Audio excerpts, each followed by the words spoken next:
Hello, welcome to part 2 of OC Redesigns, which all of you really seem to like the first part. So while I was rambling about all of these character dynamics, I just realized that I didn't actually explain any of the world building. So this is actually a story idea that I've been working on since I was on Wattpad, and you know it's bound. This story is really bound for success since its origins are on Wattpad. But for now I'm calling it the Calamity Order. So in this world there are 4 main races: humans, demons, angels, and Elenkai. And just now they were ranked in order of hierarchy. Think of it as humans are the subjects, demons are the criminals, angels are the rich people that don't do anything, and then the Elenkai is the government. So following that metaphor, the Calamity Order is kind of like a private military company. They hire mercenaries to go murk people who are, they're disturbing the peace. Within the Calamity Order, there's different bases. Some are dedicated to research, some are dedicated to training, some are dedicated to murking people. At base number 7, where the story takes place, where Mitch and Steven are, they're dedicated to research and experimentation. That is the most context that we'll need for the rest of the story. That's it for the world building. Oh my god, bro. Oh, hell no, man. What the fuck, man? So, Winston is actually my second oldest OC after Steven. He was originally created as a deplorable, despicable, repulsive, desperate, hormonal teenage boy. He would shoot his shot with anything that moved, and he was sort of a womanizer, yet a loser at the same time, which isn't exactly unprecedented. I'm being really mean here, but he was a comedic relief character that you just laugh at because he was so pathetic. And I'm realizing this is a common reoccurring theme with my OCs. I do tend to make them a little bit pathetic. He won the Olympics for being the most pathetic, cringe-inducing, just generally unbearable character ever. His main inspirations were Mineta, Sanji in One Piece around any woman or any remotely feminine-looking creature. I really made Winston as a character that I would just hate and make fun of because he deserved it, which he does. The reasoning felt a bit off. Sure, he had a bowl cut and he was rich, spoiled, immature, and desperate, but I gave him his hairstyle as an added perk, and at one point I even wrote that the bowl cut was hereditary and everyone in his family had it. The issue was though that besides just being generally unlikable and entitled, did this justify my bullying? I needed him to be worse. I needed Winston to be so deplorable, so twisted yet fascinating that it wouldn't start moral arguments about whether he even deserved to be alive. It would start arguments on the best way for him to die, as in even his defenders would not be able to disagree that Winston, in order for the world to heal, he couldn't exist. He couldn't live in the same world as people. And the easiest way to make a morally gray anti-hero character in a sci-fi setting was to make them a scientist. And so I explained previously that the Calamity Order is a private military company that acts as the quote-unquote defenders of humanity against demons and other supernatural creatures, but for profit. How do they generate profit, you might ask? Don't they do this out of the kindness of their heart and a general love for human well-being? No, they make money through research. Winston is disgusting, but his slimy little hands and his slimy little skin surprisingly encases a 1000 IQ brain. So from his previous form as a desperate high schooler, he's now turned into a 26-year-old med school dropout that does totally ethical and totally normal research on humans and demons. I mean, what else are you going to use your intelligence for? A bit of backstory here, but I had to find some kind of way to explain how a normal human child can become the kind of creature that Winston is. Winston was raised by a family of extremely powerful politicians, so he has been taught since a very young age that he's basically above the law, above order, above reproach or feelings of shame or despair. He is above weak feelings like love or pain. Winston grew up with a particularly abusive and power-tripping father.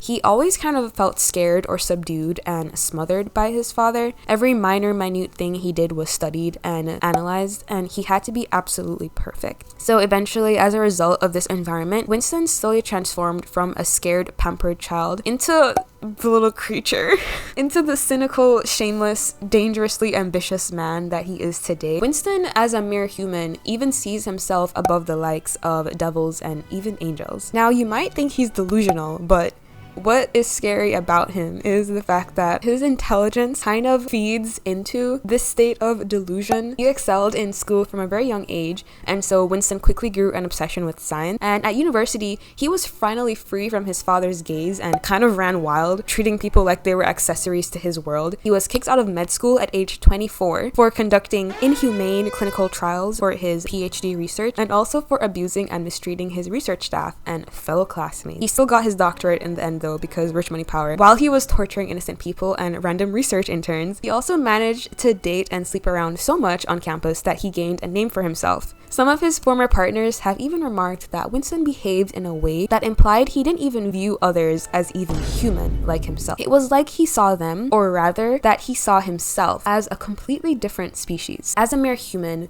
Winston now holds such grand perceptions of himself and his abilities that it even propels him to make a groundbreaking discovery that he named gene lock research. So this is actually very important to the story, as this is one of the key aspects of the research that they do at base number 7, where the story takes place. So at this point, I started drawing the clothes on Winston. He dresses like a standard researcher with a white lab coat. I kind of wanted to shoot myself in the foot because I spent so much time rendering his anatomy just to cover it all up with clothing. But you know, it's the thought that counts. He wears skinny jeans because that is also another ick. I want to make him as repulsive as possible. And he has a slime green tie to match his slimy green eyes. Winston has a beauty spot below his, what eye is that? His left eye. This is actually a remnant from his older design, but some new things that I added were that I gave him tattoos. I kind of wanted him to give the energy of a gangster with a medical license. I didn't know what to do with the shoes. Like, I was tempted to find a 3D model of like those kind of derby shoes that he's wearing, but instead I just did an arrow saying, you know, if you're gonna draw his shoes, they're derby shoes. Good luck. For hair, I had to draw his hands, you know. I drew Steven's hands for his speed paint, so I had to do Winston's. I drew over a photo, don't at me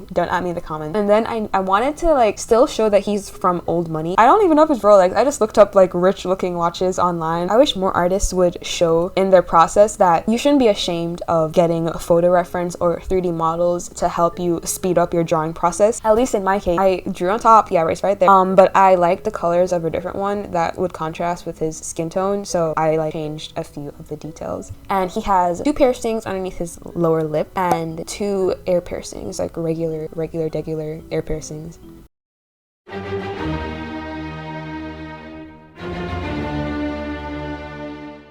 So I'm gonna be honest, redesigning Winston was probably the easiest redesign I've done so far, but I can't speak anymore on Winston and his story without next moving on to his other half, Niven.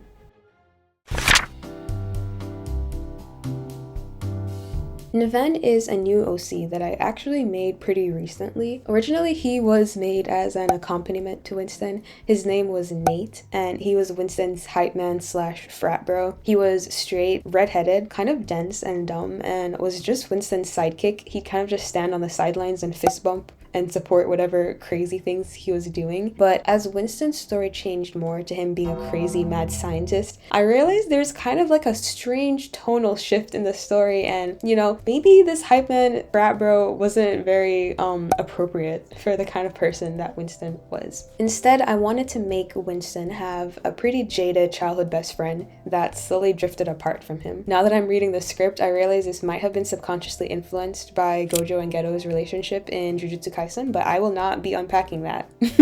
I never did it purposefully, but like as I'm writing it, I'm seeing it just a little bit. But anyways, Niven is to Winston as a typo is to a sentence, as an off key is to a song, as a hangnail is to I'm not very good at these metaphors, but just know that in Winston's perfect and meticulously controlled life, where everything falls into place as it should, Nathan Niven is an error. He is an anomaly. Niven, his full name being Nathaniel Niven or Nathan, I can't decide yet, but often just shortened to Nate, was Winston's childhood best friend. Wait a minute. Was? Well, he is still alive, so I guess you could say that Nate is Winston's childhood best friend, but they can't really be called friends anymore. Niven is an acquaintance. Normal high school alumni will awkwardly wave if they pass by each other in a grocery store. If you're like me, you'll just pretend you didn't see them and move to the next aisle. But Winston and Niven would stand frozen in a stunned silence, clenching their fists, before one tries to step forward and the other turns to leave. You can probably guess who tries to reach out and who leaves. After all, the person who is trying to reach out has absolutely no worries or cares in the world and has been born with a silver spoon ever since they were a child. Nate, on the other hand, has no choice but to leave. He has more priorities outside of the friend who abandoned him when he needed him most. Straight-laced, serious, hardworkingly earnest, yet unlucky, Niven is a person that cruelly came to understand that hard work doesn't always guarantee that your dreams will come true. In school, Nate was a pretty earnest and hardworking person. He was pretty likable. His father was a member of the army, specifically a sergeant in this kind of specialized military unit where they would focus on recovering victims and hostages from demon attacks, while his mother worked as a maid for an aristocratic family. Despite his humble upbringing, Nate rarely wanted for anything and he was loved by his parents. At high school, the name Nathaniel Niven reminded others of an easygoing guy that everyone had a somewhat good opinion of, and a few girls even had crushes on.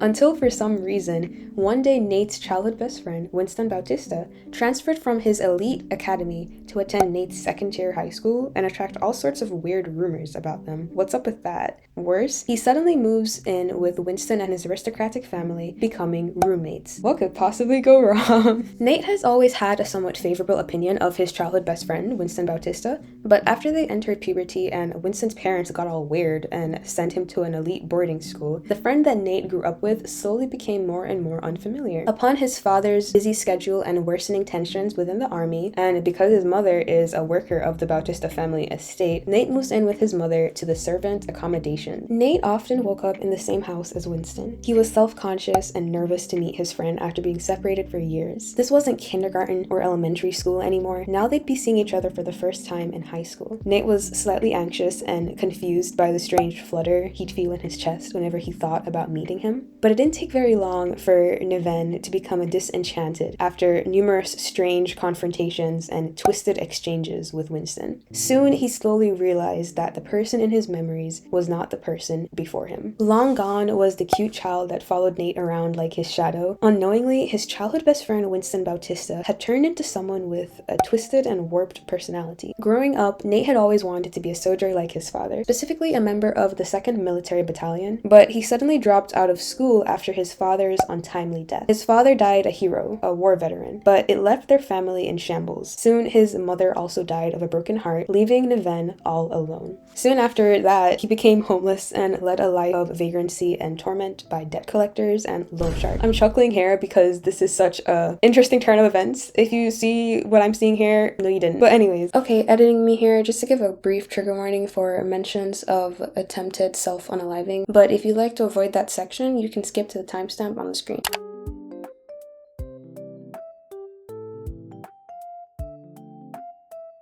Eventually, Nate escaped to the military, where misfortune continued to haunt him. Soon, in the line of battle, Niven was severely injured due to a demon attack, with his limbs mangled and a permanent disability. At his last straw, he attempted to put an end to the pain once and for all. But Niven soon woke up a few months later as no longer a human, but something called a contract demios, or demon. Gone was Nate Niven, who worked tirelessly and met a dead end each time. Now all that was left was the soldier-turned-demon, named Niven, or Genesis 1, the first successful demios of his kind. Worse, the person who now held his newfound free will in the palm of his hands, with just the sway of his blood, with a single command, was one of the very people from his past that Nate tried to escape. His precocious yet twisted friend, Winston Bautista. No, I had a reason. I had a reason. What was the reason? I had a reason. What was the reason? What was the reason? I just explained the reason. What was the reason, bitch? I don't need to explain myself to you. But could they even be considered friends anymore? They had been reduced to worse than acquaintances after his father died. And for a contract demon, disobeying orders went against the very atoms of their being. The infamous researcher at base number 7 required a bodyguard. And as a contract demon,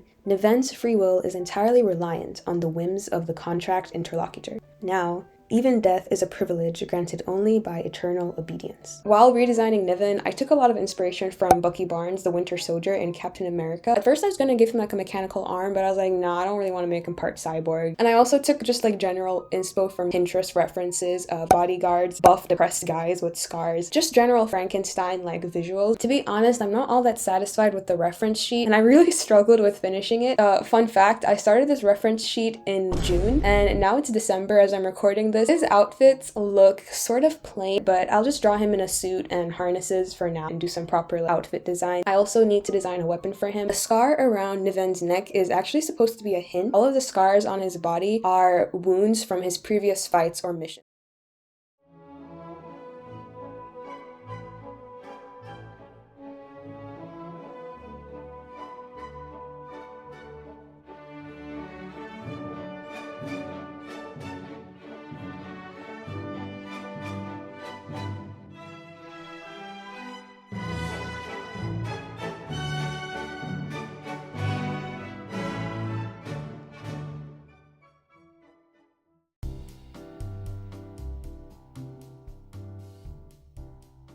So the gene technology that Winston discovered is actually called gene lock because Winston has successfully found a method of locking down the genes of a demon and suppressing those genes with a human's DNA. The human that is capable of controlling the demon is called the interlocutor, and the demon that is now being suppressed or controlled is called a demios. The demios relies on this human DNA and the human's life force to live, and that life force is of course in the form of blood. So instead of eating humans like regular demons do, Niven's not quite like other girls. He's kind of different. He just wants blood from one specific person. In a way, he's kind of an environmentalist, but instead of eating humans, the demios simply eats its owner's life force. This means that no matter how many times the demios dies, as long as the interlocutor, in this case Winston, remains alive, Niven can sort of just always regenerate infinitely. So you're probably asking yourself as you listen to this however minute long video, what did I want to achieve by writing this kind of story?